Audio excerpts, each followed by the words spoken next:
Essentially, when you're fishing for deep water fish and you're bringing them up from depth, they can experience barotrauma, which is the expansion of their swim bladder, which they use to maintain buoyancy in the water column. And that's because they're coming up faster than they can regulate it on their own.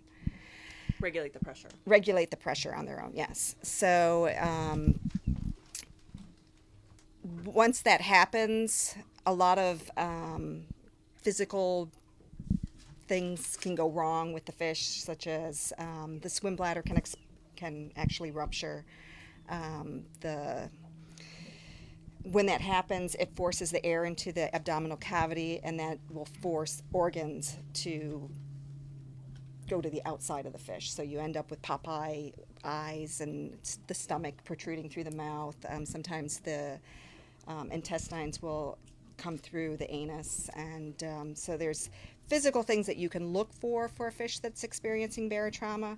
Those are not always visible, but the result of a fish that's experiencing barotrauma is that when you put it back in the water, it can't go back down to depth.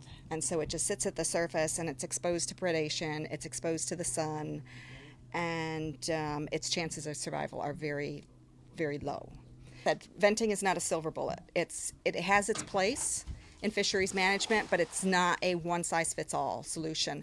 And FWC recognized that. At the same time, these descending gear tools were coming on the market, and so by eliminating the requirement that all anglers in the Gulf of Mexico must have on board these venting tools and be prepared to use them when fishing for deep water reef fish, they are now opening the door for anglers to have more options. So they can vent, they can use the descending gear when appropriate, and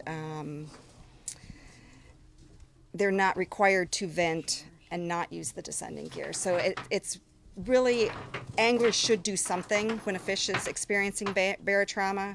What FWC is saying, and what the Gulf